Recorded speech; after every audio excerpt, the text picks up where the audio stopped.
A luz da lanterna tremulava sobre as paredes de pedra, projetando sombras que pareciam se mover antes de ficarem paradas. Júlia ajustou a mochila nas costas, os dedos sujos de terra, segurando um mapa desbotado. O ar estava pesado, carregado com um cheiro de musgo e algo metálico que ela não conseguiu identificar.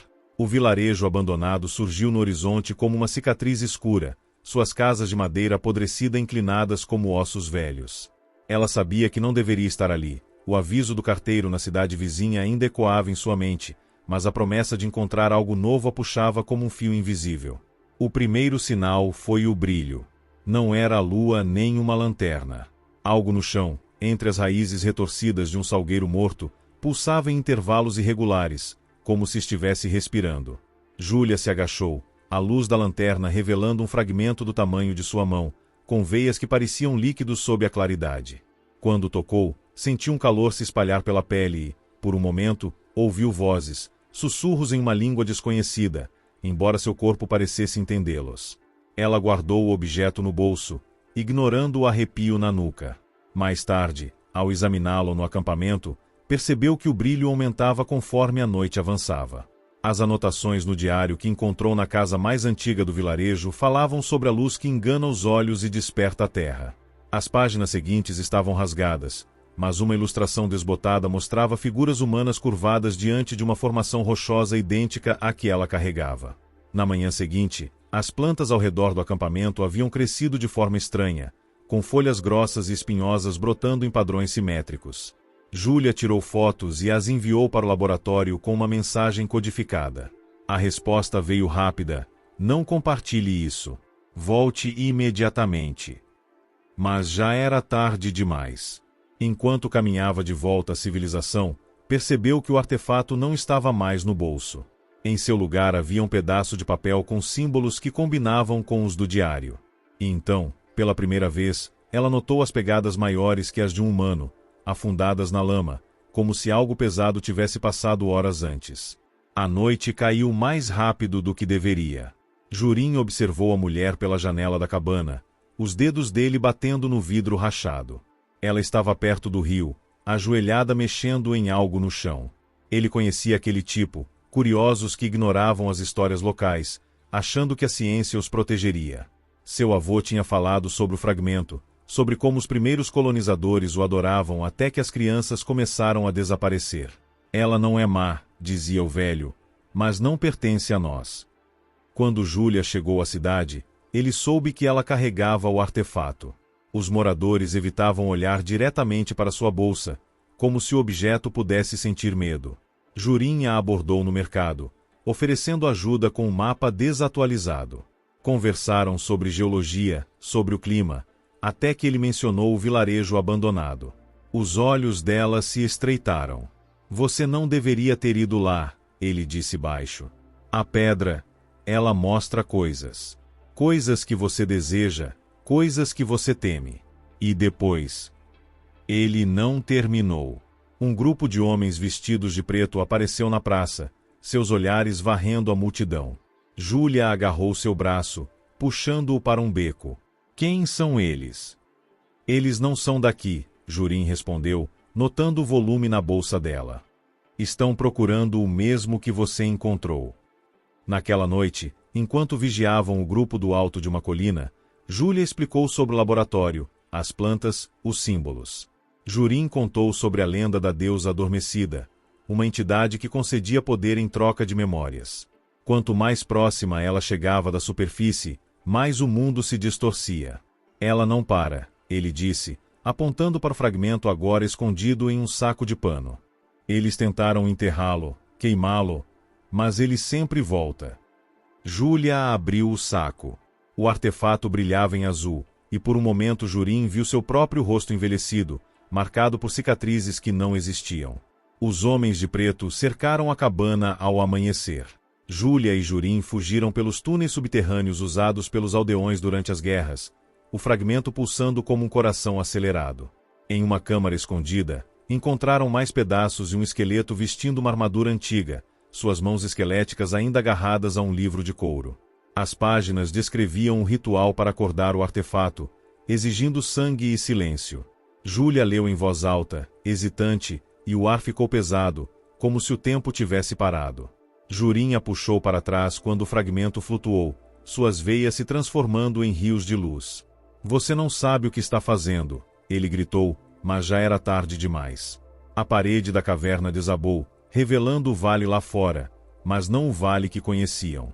Árvores de cristal se erguiam até o céu, criaturas vagamente humanoides se moviam entre elas, e no centro, pairava sobre um lago negro, estava a fonte da luz, uma estrutura colossal, uma versão gigante do artefato, seus padrões pulsando no mesmo ritmo do que Júlia carregava. Os homens de preto surgiram atrás deles, armas em punho. Seu líder sorriu. Finalmente, disse ele. Vamos acabar com isso. Jurim tentou negociar, mas Júlia já caminhava em direção à estrutura, puxada por uma força que não entendia. O fragmento vibrava e, quanto mais perto chegavam, mais memórias surgiam. Sua mãe doente, seu pai desaparecido, a sensação de que toda sua vida tinha sido um caminho até aquele momento. Quando alcançou o lago, a estrutura emitiu um som grave, como um sino distante. Júlia estendeu a mão, pronta para mergulhar o artefato na água, mas Jurim a segurou. Se fizer isso, ele sussurrou, não há como voltar. Ela olhou para trás, para os homens, para o mundo estranho ao redor. Talvez esse seja o problema, disse ela e soltou o fragmento.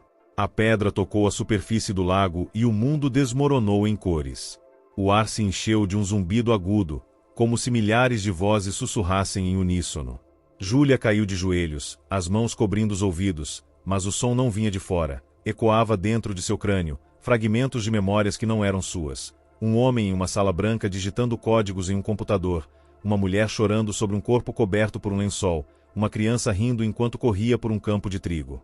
Jurim a arrastou para trás, gritando algo sobre singularidade e colapso dimensional, mas suas palavras se perderam no caos. A estrutura colossal começou a girar, seus veios luminosos se estendendo como raízes em direção ao lago.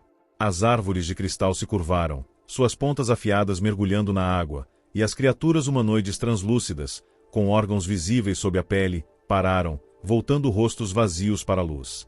Os homens de preto avançaram, armas erguidas, mas um deles tropeçou em uma raiz que surgiu do nada, seu corpo dissolvendo-se em partículas brilhantes antes de tocar o chão. Ela está se alimentando. Jurim agarrou Júlia pelo braço, puxando-a para a floresta de cristal. A pedra não é uma fonte de energia, é um portal. E agora está aberto. Eles correram, os galhos de cristal cortando suas roupas e pele, deixando trilhas de sangue que brilhavam ao entrar em contato com o ar. Júlia sentia a mente se fragmentar, como se partes de si mesma fossem arrancadas e substituídas por outras. Viu-se em um laboratório, segurando um relatório sobre fenômenos quânticos não lineares, viu uma criança, sua criança, desaparecendo em uma floresta igual àquela. Viu Jurim mais velho sorrindo enquanto enterrava algo no jardim de uma casa que ela nunca visitou. Pare, Jurim a sacudiu, pressionando as costas dela contra uma árvore. Você está sincronizando. A pedra conecta todas as realidades possíveis, mas se você não resistir vai se perder. Ele pressionou a palma da mão contra a testa dela e, por um instante, Júlia viu sua memória. Uma noite de inverno, o avô dele contando histórias sobre a deusa adormecida enquanto a neve caía sobre o vilarejo. Você sabia, ela ofegou. Sabia o que ia acontecer. Sabia que você viria, ele corrigiu, os olhos brilhando com a luz refletida dos cristais. Todos os que se aproximam do artefato são atraídos por algo que já viveram ou que poderiam viver. É assim que ele escolhe. Um estrondo sacudiu o chão. A estrutura agora era uma espiral de luz, puxando tudo ao redor, folhas, pedras, até mesmo os gritos dos homens de preto, para seu núcleo. Uma das criaturas translúcidas surgiu diante deles, estendendo uma mão em que veias brilhantes pulsavam. Júlia estendeu a própria mão, quase tocando-a, e por um segundo entendeu, não eram seres, eram ecos, versões de almas presas entre realidades. Eles querem que a gente escolha, ela murmurou, lembrando-se dos símbolos no diário. Sacrifício ou libertação. Jurim segurou sua mão com mais força. E qual é a diferença? Antes que ela respondesse, um dos homens de preto surgiu atrás deles, uma seringa hipodérmica brilhando em sua mão. Júlia reconheceu o logotipo da empresa farmacêutica que financiou sua expedição. Não podemos deixá-la cair nas mãos deles, Jurin sussurrou, puxando-a para trás da árvore. Se o artefato for controlado, todas as realidades serão contaminadas. Júlia olhou para a estrutura, agora tão brilhante que doía aos olhos.